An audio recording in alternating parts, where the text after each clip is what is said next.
Hello, everybody. This is Jake Stenziano, host of Wheelbarrow Profits Podcast, here with my co-host, the multifamily mentor, the coach, the chef, the father of six, the best-selling author, the G-Daddy, Gino Barbaro. Gino, how's it going? Mr. Stenziano, doing great. How you doing?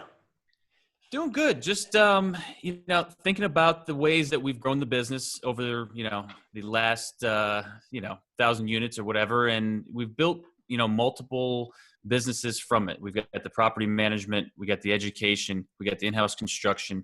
And now we're looking at, brokerage and syndication. And I think the interesting thing is that we've proven our model and now we're opening it up to other investors. So I just think, everybody on the call, if they're interested in getting into, investments with a group that's proven it, we have our model, buy right, manage right, and finance right. We've proven the model and now we're opening it up. So anyone that's interested, go on, check out randpartnersllc.com. There's, various resources. You can check, out the different deals that we're doing. I think that's it, Gino. I just think that, getting people out there, opening it up to more folks is kind of, something that I'm passionate about doing right now. What say you? And I think what I like to convey to everybody is that we started with a 25-unit crack den. So it's not like we started with this big property. We started 5 years ago, I guess, when things were probably deals were easier to buy, but we had no credibility. We had a decent market. It was hard to get money. So things have changed a little bit, but if we can start with a 25-unit property and have the vision to build out, not even know what we're doing, we're laying the groundwork here for you guys to follow our model and at least be aware that it's not just about investing in real estate. It's about investing in a business, creating a lifestyle. And I think we've got the perfect guest today who can actually expand upon and show his massive success and just show what he's done with his real estate business. No doubt. So today's guest is Jay Scott. Jay runs a real estate company that invests in several parts of the country and specializes in new construction as well as purchasing, rehabbing, and reselling distressed properties. He is the author of the book on flipping houses and the book on estimating rehab costs. He will also be a speaker at our live event in October. So without further ado, Jay, welcome to the show. Hey guys, great to be here. Thanks for having me. Thanks, Jay. Hey. Our pleasure. I know your business has really evolved over the last several years. Why don't you just tell us about that evolution and where you are now with your real estate business? Sure. So I started in real estate with my wife back in 2008. We left the tech industry in California, decided to get married, have a family, and we didn't want the 80-hour work weeks. We didn't want to have to be tied down to a boss who told us we had to come in at night or on weekends. Really just we wanted a lifestyle business that would allow us to kind of do what we wanted to do, but still make good money. And we fell into real estate, started with flipping houses back in 2008. We flipped houses, I guess, about 5 or 6 years before we got into doing some bigger stuff. So 2014, we did our first new construction. We started doing some bigger pop tops and additions, stuff like that. And then 2016, 17, we started thinking about multifamily. So we had this epiphany back in 2016. And let me tell you something. We were told, in 2009, I sat down with a guy who he did some flipping. He did some buy and hold. He was a pretty big name in Atlanta. And I was just getting started. And he said to me, I said to him in 2009, I asked him, I said, what's your biggest regret in this industry? Like, what would you do differently? So I can kind of learn from him. And his response was, I wish I would have held every property I ever sold. He said, I wish I would have never sold a property in my life. And I swore when I asked the question that I was going to take his answer seriously and I was really going to listen to him. Unfortunately, I didn't. And 2016, I'm sitting down with another investor at lunch, and he asked me the same question. He says, what's the biggest regret you have in this industry? And I swear 7 years later, I looked at this guy and I said, I regret every property I've ever sold in this business. And I said to him, full circle. And I said to him, I said, you're not going to listen to me. And hopefully you start doing a bunch of flips and hopefully you start doing a lot of deals. But let me tell you something, in 2, 3, 5, 10 years, you're going to look back and you're going to tell somebody else the same thing. And so it was a big epiphany in 2016 that flipping the quick bundles of cash were nice. But the meaning of this business for a lot of us is long-term cash flow. It's the ability to retire. It's the ability to be able to self-sustain without having to work 40 or 60 or 80 hours a week. And so that was a huge epiphany for me. 2016, we started looking for some rentals and multifamilies. 2017, we bought, 40 units. Oh, nice. So 2 rental property, 2 single families, and a 38 unit. And now we're looking to do some bigger stuff. That's awesome, Jay. What I tell people, and I've fallen into the same trap, transactions pay the bills and they make you happy, and you're like a druggie with those transactions that deal junkie. It is, and equity makes you rich. So it's hard to convey that when you're struggling and you're doing a 9 to 5, or you're like me working at the restaurant. You need those transactions to put some money in the bank, and hopefully anybody listening to it, there's nothing wrong with flipping. I want you guys to flip, but that money you make in flipping is going to be taxed at a higher rate. Put the money aside and start saving that money for the multifamily. What I want to ask you specifically is, I know you're a really smart dude, really smart guy. Why did you start with flipping homes? Why didn't you go right into multifamily right away back then? The problem was I didn't think about it. We kind of fell into it. So it's the summer before we get married. We had just moved to Atlanta. We're sitting on the couch one day, and my wife was flipping through we're trying to figure out business. It wasn't necessarily going to be real estate. We were going to start another business. We had no idea what that business was. My wife and I had never done real estate before, and we're sitting on the couch one day that summer, and she flips through the TV station. She hits a flipping show on HGTV, which anybody that was watching TV back in 2009 knows basically that's all that was on TV. And she said, "Hey, let's flip a house while we're waiting for our upcoming wedding, while we're trying to figure out what business we want to get into." And I thought she was joking. Like, I'm not a real estate guy. I'm not a handyman. We had just purchased our first house that we'd ever owned. But she was serious. She's into design, and she loved those. So she said, let's just do this for fun while we're trying to figure out what our business is going to be. And we bought a first property. At the time we bought the first property, we were looking at 2 others, and we said, hey, let's buy those 2 also. So we bought 3 properties the first month. And it just kept rolling. And before we knew it, we were in the real estate business. It wasn't something that we had planned. Why flipping?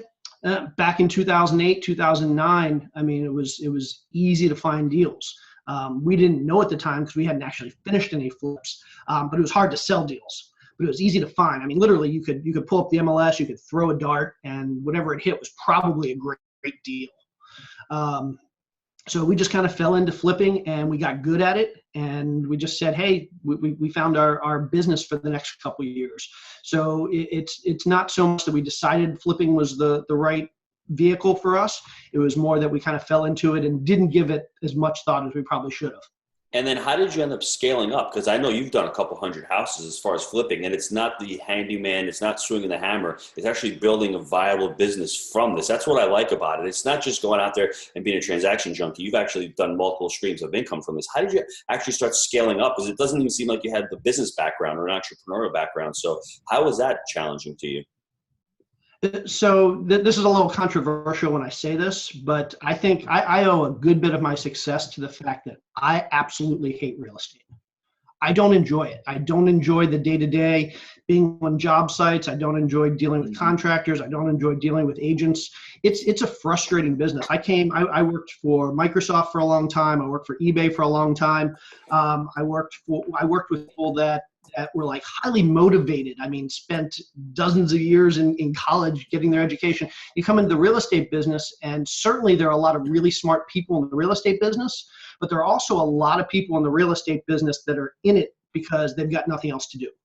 You got a lot of contractors who kind of just fall into the business because they say, okay, I've got nothing else to do. I know how to swing a hammer. I'll do that. You've got real estate agents who, and again, this isn't all of them. There are a lot of really great people in the business, but there are a lot of real estate agents who are like, I hear it's easy money in the real estate business. I'll go get my license. And there are people that just, it's a low barrier to entry business. And dealing with people that get in business for the wrong reasons is really frustrating. So when I got in, I said, I don't want to swing a hammer. I don't want to deal with people that swing a hammer. I don't want to deal with the people that like don't take this job seriously. And again, I ran some businesses in the corporate world. And so my expertise, it wasn't in real estate, it was in building businesses. So I said at the time, I'm going to run this thing like a business. And I don't care if it's real estate that we're doing. I don't care if we're selling shoes. I don't care if we're opening a restaurant and selling food. Whatever it is, I want to build a business. And so real estate for us was really just, it was an asset class. And we could have been buying and selling shoes. We could have been buying and selling cars. We just have to be buying and selling houses. And the business you build around that is going to work no matter what the product is inside of the business. It just so happens that real estate's a cost product and people treat it differently and it feels different. But in the end, buying and selling real estate is really no different than buying and selling any other commodity or asset class. And so we focused on building the business, not working in the business. And that's what allowed us to scale, because I wasn't getting caught up in the day-to-day stuff that I really hated anyway. I love that. So a couple observations. Number one, you're not controversial. You're just being honest, because I don't know anybody who likes to walk into an apartment when you're turning it. It smells like cigarettes and dead and dried fruit, right? I mean, who likes that? No. It's rotten fruit and cigs. There's a running joke between Gino and I when we walk some distressed C properties. There's this funny smell that starts to creep up, and it's cigarettes that have just been the cigarette smoke has just get buried into the unit. And then there's this weird rotten fruit smell that gets mixed together. And those ones we typically open the door and try to get a good look at, and then we'll kind of just carry on, because that will cling to your clothes, and that's not coming off until you get them washed. Dude, so that's the best. You gotta watch out for the cig and rotten fruit smell. That's the best smell when you're looking at it with an agent and you're going. Gino smells cash money. Gino smells the money. I smell retrade, bro. That's what I smell, right? So, it's funny. I love the honesty. Bad name on this podcast. Yeah, the honesty is it's true, and I mean, there's not a lot you like about real estate. I think a couple of things, if you can focus on what you do like, what you get out of it, where it's cash flow, where it's principal appreciate, pay down, where it's cost segregation, those are the things that should really get you excited. And I think a lot of people fall short upon doing what you and I think Jake and I fell into, is where it's really a business. It's not about saving $50 on a plumber call. It's really trying to get that out. That's why multifamily is awesome, because you can scale it up. Or if you're flipping 5 or 6 houses at a time, you can actually have a construction crew and you can worry about the financing and other aspects of it. And the other thing that you said about the people, the low barrier to entry, that's the problem with single family. It's a lower barrier to entry. So when there's a lower barrier to entry, there's lower profit margins. And just like in anything else, it's not the 80-20 rule in real estate agents, and it's a 90-10 rule. 10% of the people control 90. I think it's even more, because they think being a real estate agent is a part-time thing. That is such a hard business to get into, because for the first 6 months to a year, you might not make one commission on a deal. It's all about building the business and having a long-term vision. That's building a business also. So I love the answer you gave. It's honest. I don't think Jake and I like it either. Jake, do you like it? I mean, at some parts where they're just fantastic, and some parts you like evicting tenants. It's not funny. Dude, I'm immersed, and it's like an extension of me at this point. So I love it. But I mean, you love it, but there's certain parts you don't like, right? As far as dealing with employees. But what I wanted to ask you. I do. I mean, even that part, the hard stuff, and the more, it sounds, cliche at this point because we've said it so much. The more with the hard stuff that you just lean in and figure it out, and then as Ray Dalio says, it becomes another one of those. That's the kind of stuff that makes your business strong and powerful and lasting. And the more vertically integrated you get, and the more pieces of this business that you can control. And when it's hard, you just figure it out and then put systems and processes in place for it. That stacks your vertical integration, and that gives your business a true foundation and strength. But Jake, you're talking about growing. I'm sorry, you're talking about growing as a person, right? So the more you grow as a person, I say a level 5 problem 3 years ago was tough. Now a level 5 problem, you've become a level 10 person. So that level 5 problem is not even a problem. Whereas you used to find mold in apartments 5 years ago, we'd flip out. Now it's not a big deal. You used to have to another one of those, Ray Dalio, another one of those. So you've grown as a person. So those aren't even problems to you anymore. So that's part of it. No, but those are learning experiences that can make us better and outperform, because now we've put in systems and things in place to take care of it. And then it becomes another one of those. Oh, yeah. The blacktop has water seeping up through it. We have a process in place for handling it, Mm-hmm. Keep in mind, Jake, though, you used the term vertical integration a couple times there. Yeah. Anybody in this business that's using the term vertical integration is not thinking about this from a sticks and bricks standpoint. You're thinking about it from a business standpoint. Most people in this business don't even know what you mean by vertical integration. The fact that you're I don't even know what I mean by it, man. I'm just getting crazy. But the fact that you're using that term says you're thinking about this like a businessman. You're not thinking about this like a contractor. You're not thinking about this like a real estate agent. You're not thinking about this like a house flipper who's doing it as a hobby. You're thinking about this like the guy that's running 20 brick and mortar stores, or the guy that's running 10 restaurants, or the guy that's running 5 car dealerships. You're thinking about this like a business guy. And I think that's too often what we don't have in this business. We have people that come in and say, I can flip houses because I know real estate, I know construction, I know how to do a transaction. And they can flip a house. They can flip 2 houses. They might be able to flip 10 houses, but they're not going to be able to flip 100 houses in a year because they don't know, they haven't thought about the business side. Franchisable models, right?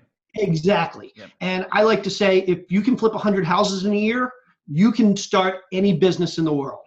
I want to challenge everybody real quick right now, because I got my man Dylan sitting over here, and he made me watch the Founder, the Ray Kroc video, movie that came out. And there's a scene in it where they keep going back over, this is the way the inside of McDonald's needs to be set up. And they're shifting it. This is going to make it better. And that's the way you guys got to look at these businesses, is that how is the inside of that McDonald's set up on a franchisable model that you can duplicate it over and over again and keep finding ways to make it more efficient and cutting out the fat and making it just a smooth circular flow. So I look at a lot of things like that. Yeah. Shout out to the D-Dog. So Jay, what was the next business you started, or the next vertically integrated piece to your flipping business that you started after you started scaling up and flipping these homes?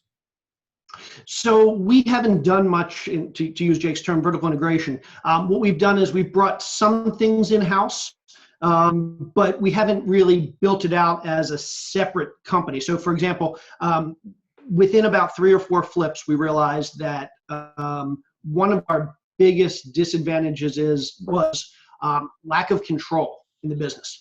So we were frustrated that we would go to buy a house and we couldn't let ourselves into the property without an agent. We couldn't talk to the closing attorney easily, or when we were going to sell, we couldn't talk to the lender, or we couldn't talk to the appraiser, we couldn't talk to the inspector, we couldn't talk to the buyer's agent. We always had to go through an intermediary. We had to go through our buyer's agent or our listing agent, and that was frustrating because my wife and I were good at the negotiation piece. We're good at the getting things done and keeping things on track. And when you always have to go through an intermediary, you lose a lot of control and things can go wrong. So the very first thing we did after, it was literally just 3 or 4 months and 2 or 3 deals, my wife got a real estate license. So that allowed us to do a couple things. That allowed us to see any property we wanted anytime we wanted. That allowed us to talk to the listing agents directly. So if we wanted to negotiate or we wanted to get information, we didn't have to hope that our agent was doing a good job negotiating. On the sales side, we could talk to the lenders and the appraisers and the inspectors. We could talk to the closing attorneys. A lot of times we could talk directly to the buyers if their agents were okay with that. So it just gave us a lot more control over our deals. And what we found was, instead of, and this again was 2008, 2009, when people were having trouble getting loans, a lot of stuff was falling through. I mean, literally the first few deals, we were closing like 30 or 40% of our deals that we were getting contracts on, because buyers couldn't get loans, and we didn't know that until 30 days after we signed a contract. But once my wife got licensed and we could take control of the process, I mean, we got our closing rate up above 90%, because we'd have a buyer who came in and said, I want to buy this house. And I'd say, hey, I want you to talk to my mortgage broker. He's going to pre-qualify you. You use him. I'll pay all your closing costs. I'll give you as long as you need for financing contingencies. And I couldn't do that if we weren't the agent. We couldn't take that kind of control. But once we were able to take that level of control, our rate of closing skyrocketed. So that was the first thing we did. We got our real estate license. My wife got hers. Eventually, I got mine. Second thing we did is we brought project management in-house. So about 6 months after we started, I hired a full-time project manager. So this person's job was basically hire contractors, manage contractors, fire contractors, deal with the day-to-day issues, the labor, the materials, deal with budgeting, deal with schedules. So essentially, I don't want to call him a GC, because he was more focused on less on the how the construction was being done and more on the daily management. He was my right-hand man. And this allowed me not to have to go to the job sites, not to have to deal with contractors, not to do the stuff that I could hire somebody to do for $15 or $20 an hour. This allowed me to focus on the stuff that was generating $200, $300, $500 an hour. So finding more deals, raising money, negotiating. So the second thing we kind of brought in-house was that whole project management piece. We formed relationships with a great mortgage broker. So basically, we're trying to get all of our buyers to use the same mortgage broker. We formed a relationship with a great closing attorney. So we used the same closing attorney for every deal. So we weren't really building out these things as verticals. We didn't have our own mortgage company. We didn't have our own title company. But we built these relationships where we had really strategic partnerships that we could use the same people over and over and over. We could build relationships. We could systematize and create processes with these other people to kind of control our business and manage our business more closely. I love that. Now, you could probably even open up an insurance company, home and auto, and even if you don't bring that in-house, you could actually offer that as a service. I think real estate agents and guys selling homes need to provide value because it's not about the commission nowadays. Everyone's working about commissions, but if you can set somebody up with the title company, with financing, with home and auto, hey, you want some life insurance? Here's life insurance. I mean, and give them the whole thing. You need an inspector? Here's an inspector that I like. You need whatever you can offer them, that's a ton of value. I want to know, when did you get the education piece going? Because you wrote a couple of really, fantastic books. I love the books. So the education is like, you're not even mentioning that. That's another spin-off of what you're doing back then too. I've always loved teaching. And education was never, in my mind, a way to make money. I started when the day I decided to quit my job back in 2008, and this again before we decided to do real estate, but we were thinking about investing in some apartments just as a passive investment. The day I decided to quit my job, I launched a blog. And the purpose of the blog, again, never thought about making money off of it. It was basically just to track our progress in the real estate industry. And we knew nothing. So it was a way to capture some knowledge. It was a way to basically lay out a blueprint for how we were going to approach things. People that were reading the blog could give us feedback. It would hold us accountable. It was basically an accountability measure. So we started this blog. I was posting every day. We ultimately started flipping houses. And so the blog started focusing on my day-to-day, or my wife and my day-to-day trials, tribulations, all the stuff we were facing in starting a real estate business. So everything from picking a name for the LLC, starting the LLC, working on acquisition, work on finding contractors, learning the construction side. And every day I would post exactly what we're doing. We literally went into penny by penny detail on all the projects. So I still have the first 50 projects posted on the blog, and you can see like to the penny breakdowns. You can see the day schedules. You can see pictures and videos.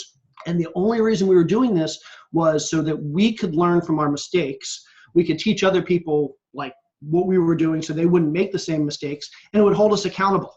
So if I put on the blog, we're going to do 10 deals the first year, I had people literally sending me emails saying, hey, how many deals are you up to now? You haven't posted about that in a while.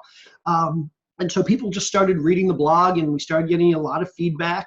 And then 4 years in, I noticed we had like 1 million views on the blog at that point. And I kept getting the same questions over and over. And it was basically along the lines of, you've got all this information on your website, but it's not organized well. Where do I start? And I'm like, I've written 4,000 blog posts. Like, it's all there. Just read it. And I just kept getting the same question. Where do I start? Where do I start? So my wife said, why don't you just take all the information off the website and put it in a book? And you can give the book away. You can sell it, whatever. But that way, when people ask you, where do I start? They have a blueprint. And I said, it's not a bad idea. It took 2 years. About 50% of the information came right off the website. I had to write the other 50%. And 2 years later, I had something I was really proud of. And it turned out to be the book on flipping houses, which was a blueprint for how to go from never having done anything in real estate to getting your first deal done. And again, never looked at it as an opportunity to make money. For me, it was here, read this so you don't ask me these questions. But it ended up being really popular, and people loved it. at the time, I had a really long chapter in that book on how to estimate rehab costs. It was like a 100-page chapter. And so I said, instead of having a 600-page book, I'm just going to break this chapter out into its own book. So I ended up with the book on estimating rehab costs. Great book. And thank you. Appreciate that. And again, I'm not looking to be a guru. I speak around the country. I don't charge for my speaking. I love to talk to people. I love to help people. I don't do any paid seminars or anything like that. So I'm not a marketing guy, and I'm not. I'm really introverted. So I would rather write a book and have 1 million people read my book than do a seminar to 1 million people. It's just my personality. I'm very shy and I don't like to talk. And so for me, writing has been one, it allows me to learn because I have to organize my thoughts. But two, it allows me to get the message out there without having to like go out and trainings. Instead, if I had a different personality, I'd probably love doing, but it's not for me. I'm just not that guy. Here's a quick tip from everybody on everything that you just said. If you have some sort of following or customer base and you're getting frequently asked questions, basically what you just said, you took your FAQs and just packaged them and put them into a book. So I think that's a great model for anyone that's maybe on the fence thinking, oh, I'm going to write a book, but what do I do it on? Think about the questions that people are asking you a lot and turning to you, and do exactly what Jay did and put it into a book and get it out there. Because I think that's part of what led to the book's success, because it was real content that people were searching for and you just packaged it. I think the three things is the 3 Ps. He positioned himself as an expert because he's actually doing it, right? That's what we're doing. He packaged the stuff really, really well into a book instead of having 4,000 blogs, because people are too lazy. I don't know how they're going to be successful, but yet they can't go through his blogs. But you know what? We have to make it as easy as possible. So he positioned himself, he packaged himself. And the third one is what Jake and I and what you aren't really great at, we're not marketing experts, is the promote. So to be successful in education, I think you have to be crystal clear on why you're doing it. I think Jake and I stumbled upon it like you did. We just love to talk. We love to have a podcast. I love to write articles. I love to help people. I'm a life coach. So position, package, and promote. The promote is the hardest one for us because we're not really good at it. We're not marketing guys. And unfortunately, the internet is evolving every 6 months. There's different stuff going on, different AdWords and all that kind of stuff. So if you want to be successful, do what Jay did. Love what you do. You learn, do, and teach, but figure out why you want to educate, because it can really be an amazing part to the piece. I think what Jay also probably didn't mention, which I know he did, is all the credibility that he gets, right? Because the credibility that Jake and I get from having a podcast and having the education to be able to speak to other people, to be able to learn from someone like Jay about his education and his trials and his tribulations, that's an important piece to the education that is often overlooked. We're always thinking about just monetizing one aspect of this revenue wheel, but there's so many other benefits to education, I think, that we often overlook, And keep in mind, you talked about and I'm certainly not good at promoting. You mentioned that you guys the promoting's the hard part. But one of the nice things is in any education business, the promotion gets easier when you are sincere in your motives. And this is something that a lot of people in this business, a lot of gurus, I'll use that term, in this business, they aren't sincere in their motives. You can tell they're doing this for the money. But people like me, people like you guys, it's clear in everything we do, we're doing it because we love it. We're doing it because we love teaching. And don't get me wrong, I mean, we wouldn't do it if we were losing money doing it. Mm-hmm. But you can do this, you can make some money, but you can also do it because you want to help people. And I've talked to you guys a couple times now. I haven't been to one of your conferences, but I've talked to so many people that go to your conferences, and basically the feedback I always get, what I always hear, is different than all the other ones. Because it's not you guys trying to figure out how to make money off of everybody in the audience. It's you guys trying to figure out how to help everybody in the audience make money. People say it's a family reunion type atmosphere, and I think that's what people get a kick out of. Yeah, I've heard that exact thing. Yeah. And so when you can do that, when you have these sincere motives, when you really want to help people, the promotion part's easy because people are attracted to you. People know that you're sincere. People will flock to you. And when your motives aren't sincere, you've got to be a sales guy. And luckily for those sales guys that you're saying, and don't get me wrong, I'm not hating on sales, but a lot of it is guys that maybe really aren't in real estate, but are in sales education. And like Yep. real estate's our first business, real estate up front. Yep.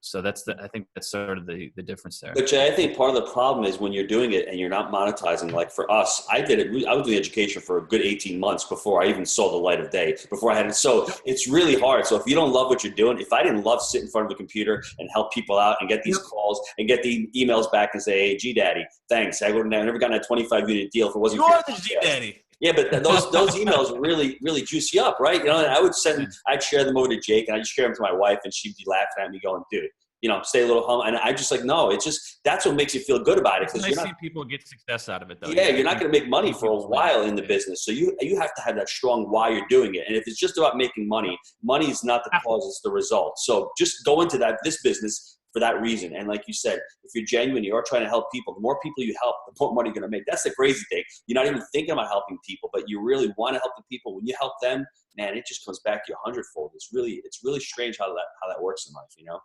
Absolutely. So you got the education.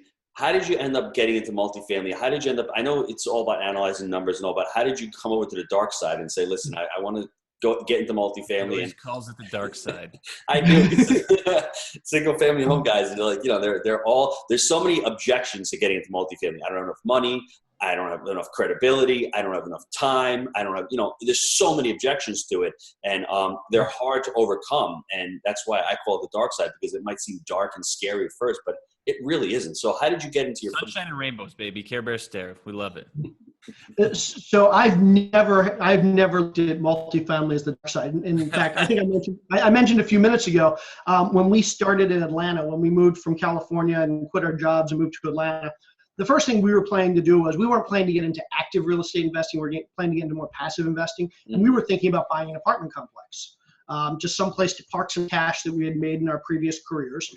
We get to Atlanta in 2008 again, and we realized, at least in Atlanta, much of the rest of the East Coast, and we later learned most of the country, 2008 was a really tough time to be in multifamily. There was no transaction volume. Sellers were up here, buyers were down here, and they just couldn't bridge that gap. So nothing was selling, nobody was buying.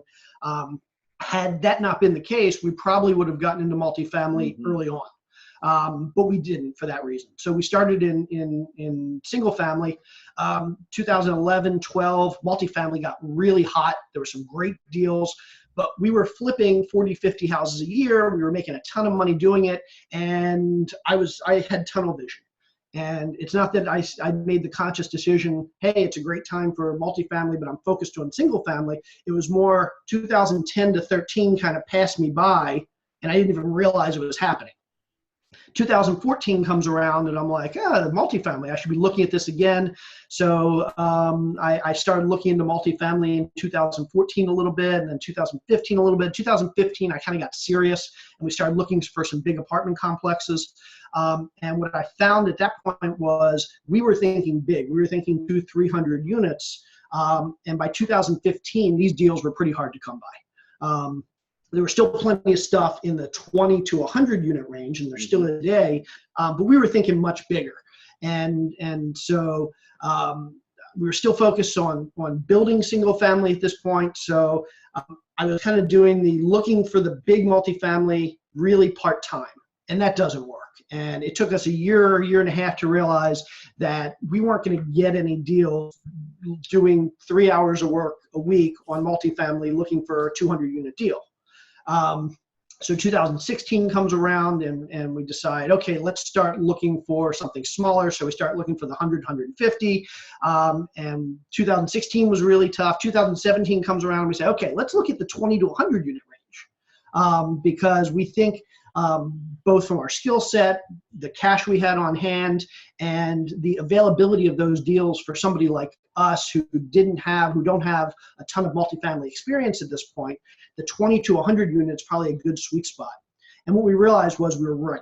And so 2017, we started finding a lot of these 20, 30, 40, 50 unit deals. It was fall of 2017 before we pulled the trigger on our first one, a 38 unit. And we've been managing that for the last few months.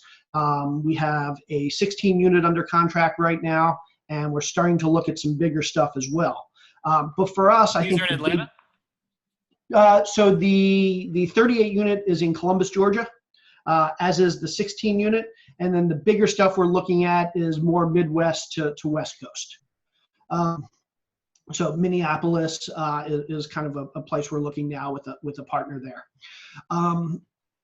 But what we realized was, and we knew this was a mistake that we made that we shouldn't have made, but our attitude towards multifamily was, let's go kind of sort of jump in with one foot and see if we can make this successful. In retrospect, multifamily is its own asset class. And going from single family to multifamily is no different than going from being a high school teacher to being a real estate investor.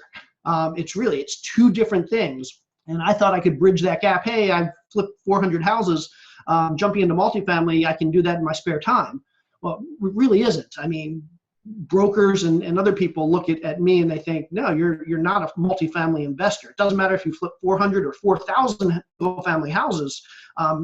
That doesn't give you multifamily experience. That doesn't make us want to work with you more than the guy that's never flipped a house but is a 200-unit deal. So in 2017, I realized I need to focus. And if we wanted to be in multifamily, we needed to spend more time focusing on multifamily, working with brokers, getting educated, talking to other investors that were doing this successfully. And so once we started focusing, we realized there are a lot more deals than we thought were out there. Mm-hmm. There are a lot of great brokers out there, and we can do this. And a lot of people that I talk to now, when they tell me, yeah, there's no good deals out there, I'm like, well, how hard are you working? And how much time are you dedicating? Time out. You have to say everything you just said there again.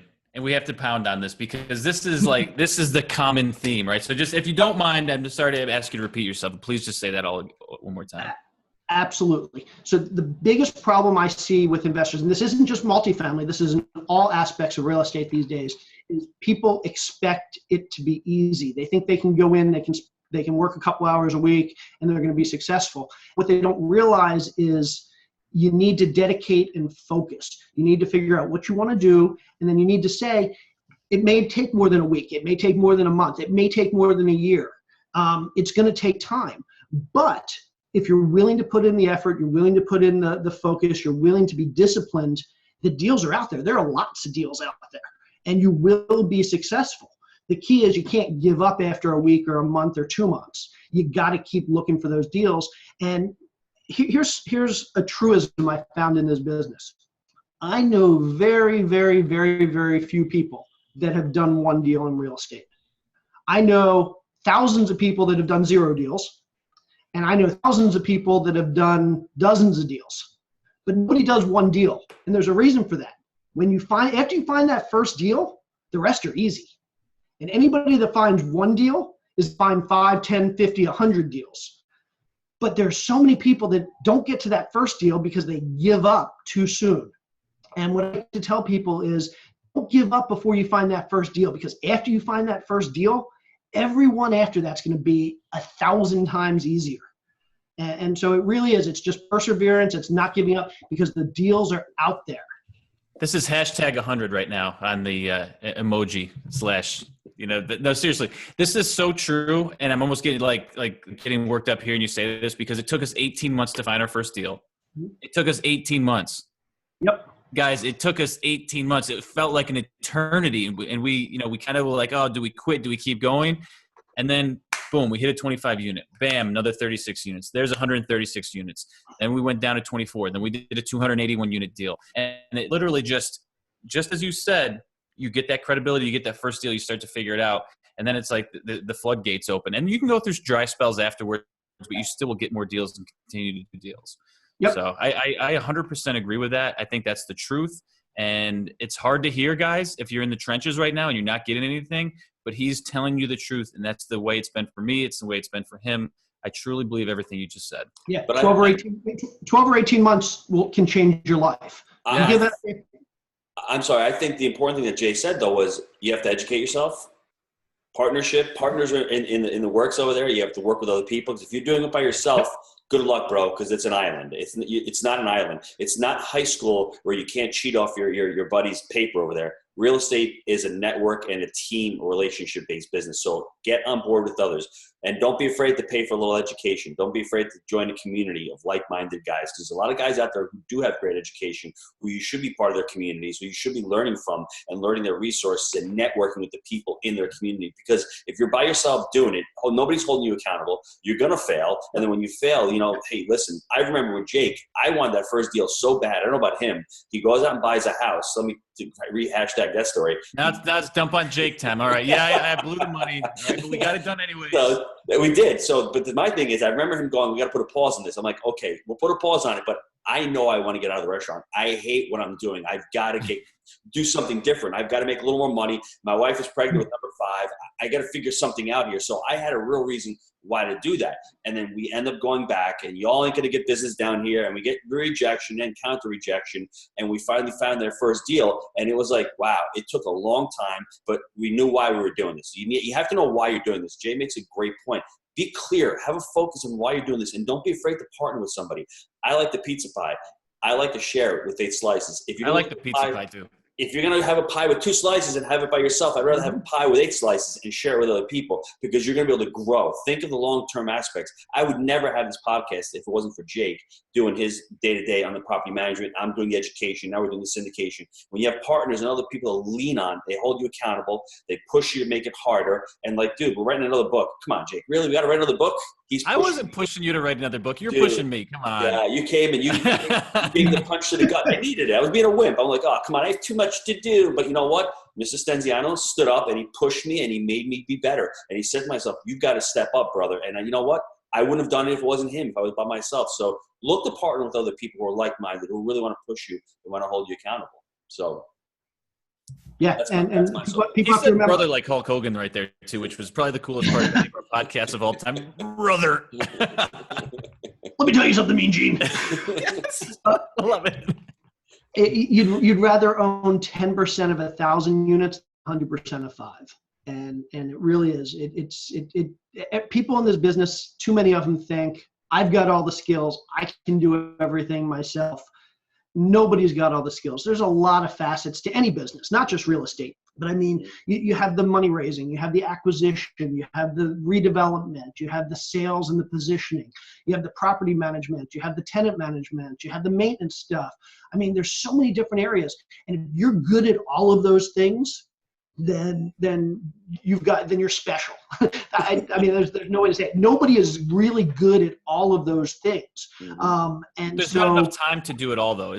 We used to call it the I'm a mentality. I'm gonna do this. I'm gonna do that. I'm gonna do everything. And then I can't get everywhere, and you drop balls and you can't scale, right? So you have to, regardless if you're good at everything, there's just not physically enough time to do all of that. So you have to partner with really good folks to cast a wider net, build the foundation, and then go up. So, yep. And I also like to remind people, too many people want to partner with people just like them. They want to partner with people that have the same set of skills, the same set of weaknesses, because they can empathize. Hey, I've never done a deal before, and I have a background in collecting Star Wars minifigures. Hey, you're into Star Wars minifigures, and you've never done a deal before. Let's partner up. Well, those aren't the people you need to partner with. You need to partner with people who have the strengths where you have weaknesses, and who have weaknesses where you have strengths. Because when you come together, you have a team. You have a whole set of strengths, and you can kind of you get the whole package. So I like to tell people, when you're looking to partner, don't go find some other person that's never done a deal before and partner with them. Go find somebody that's done a lot of deals and has the skills you don't have. So I know I'm really bad at marketing and sales. I'm really bad at design. I'm really bad at promotion. My wife is really good at those things. I'm really good at the numbers. I'm really good at scaling a business and processes and methodologies. My wife is really bad at those things. But you put us together, and we've got all the tools we need. And again, we have other team members. We have a full-time project manager, and we have a mortgage broker, and we have a closing attorney. You put all of these people together, and they've got all the skills of a great team. If I would have gone out and found 5 people just like me, we'd have gotten nowhere, because we'd have had all these great skills in this 1 or 2 areas, and we would have had none of the skills in all the other important areas. Mm-hmm. So go find people that complement you, that not necessarily people that are just you. I wanted to, before we get into short questions, I wanted to ask you what other stuff you're investing in, because I want you to throw the little blockchain and Bitcoin in there. Just Oh, here we go. Here we go. Oh boy. Jake up a little bit, bro. I'm gonna start reading a book for a minute here. Yeah. So I think of myself as a business guy. I'm not a real estate guy. So real estate is one of the asset classes, one of the investment vehicles that I use in my life to kind of be successful, to generate both active and passive income. But we do other things too. So you alluded to cryptocurrency. I'm not a typical cryptocurrency investor, so I have a lot of relationships. I lived in Silicon Valley for a long time. So I actually work with a lot of cryptocurrency business founders and advisors. So my into the industry isn't so much I just invest. I work with a lot of the advisors. I work with some of these companies. So I have more of an active role in cryptocurrency than most people.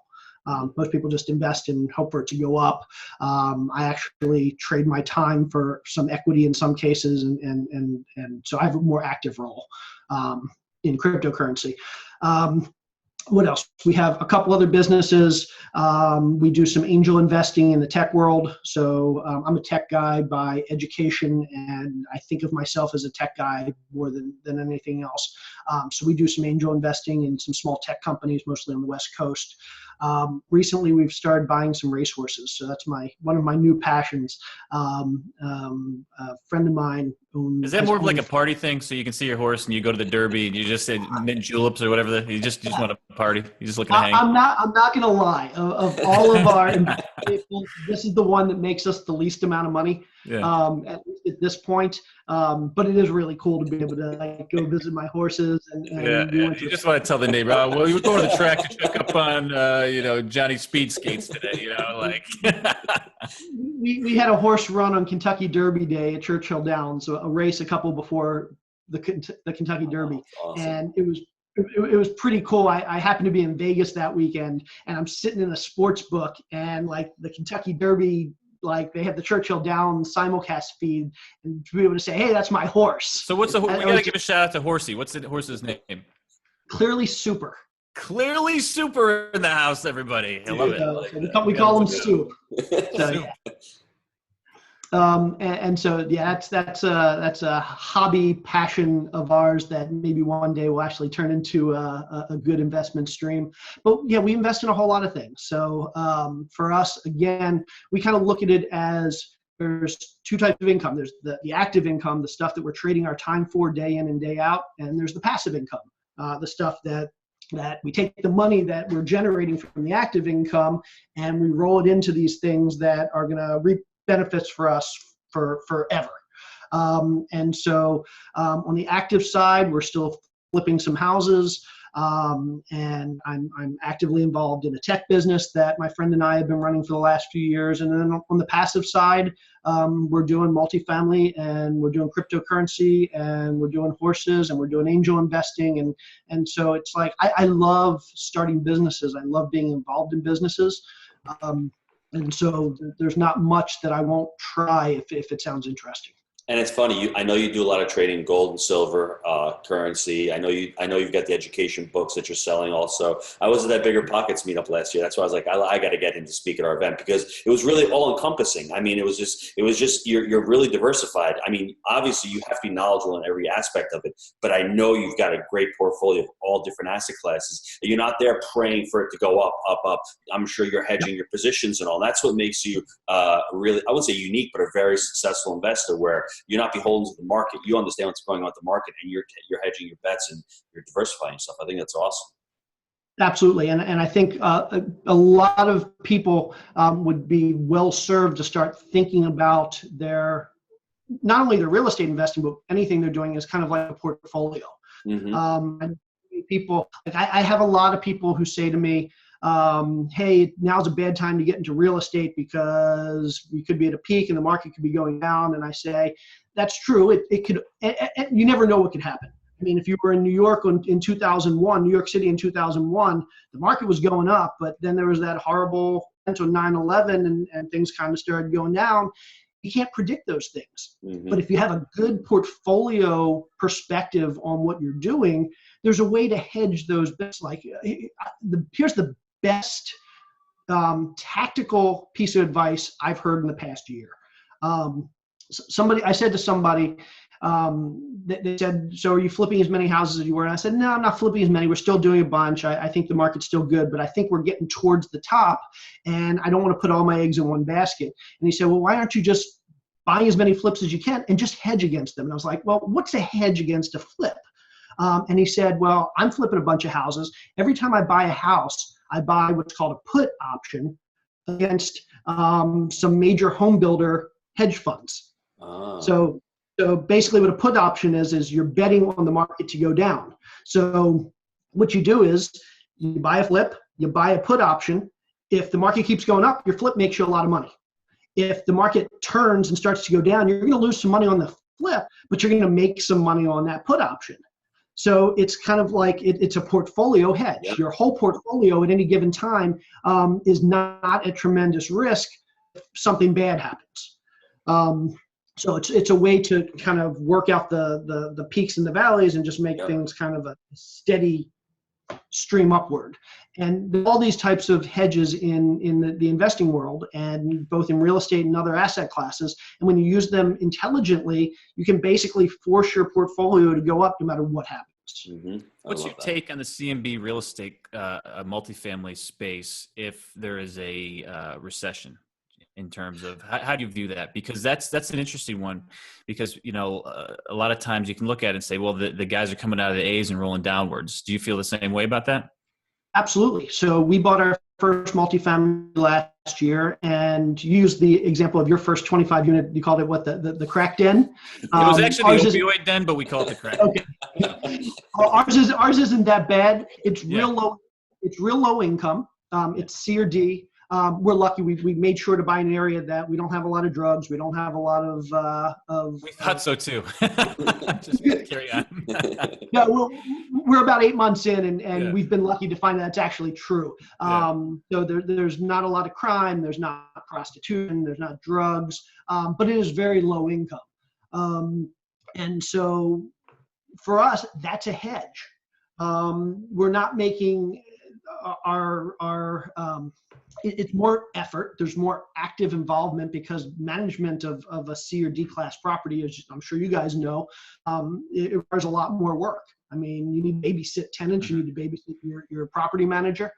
But on the bright side, if the market turns, people are going to be moving from A and B class properties down to B, C, and moving from B, C down to C, D. People are going to be moving in with each other. So it's a good hedge against a market correction. I wouldn't want to be holding an A-class property right now because, one, there's so much building, so much new construction going on. And if the market turns, A is the first thing that's going to get hit. So for me, getting into multifamily and also being a little concerned about the market and not really knowing as much as other people, starting with the C-class property or even a D-class property, it was a good place for us to start. So I certainly am one of those people that think getting into the B- C class properties is a good hedge against the market. The CB class is interesting because if you can buy it now on actuals and cash flow now, and then you do see a turn in the economy, I think that's your hedge in itself because that's the trickle down tendency. What is your best habit for success? So we all have things that we do. I do these funny little brain game things and meditate every day, and it's part of my morning routine. What is something that you do on a daily or weekly that's made you successful? It's funny. I get this question, and my best answer, if you're a conservationist, you're not going to like it. I take about half-hour showers every day. Dude, but if you crank, so I can feel you on this, because if you crank the heat up, everyone's like, no, take a cold shower. I'm like, dude, if I take a really hot shower, the ideas are popping out left and right. And I'm like calling Gino the minute I get out. I'm like, dude, you got to hear this, man. You have no idea. I sit in the shower for a half hour and I just think about and I'm just thinking about strategy, and I'm thinking about what I'm going to for me, that's the best time to think and Yeah. clear my head. And generally, I get out of the shower, and the first thing I do, like I barely dry off, and I run to the computer and I start typing in all these things that I was thinking about and all these ideas I had. And so for me, I know people do meditation, people do whatever, this, that. No, but I think it's a form of it. I think it's the heat, and I Yeah. think it's the shutdown. A lot of times, if you close your eyes, and then it's the two combined, it does something. I don't understand it, but it's real. It might be the white noise too behind you, like just the water coming down. No doubt. But for me, that's the half hour of my day where basically all my great ideas come from, Man. and all my bad ideas.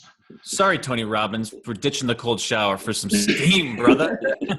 Yeah, I'm too weak for that. Any good book recommendations? Anything that you've read recently that you want to give a little shout out to? Let's see. Well, I'm gonna hold on one second.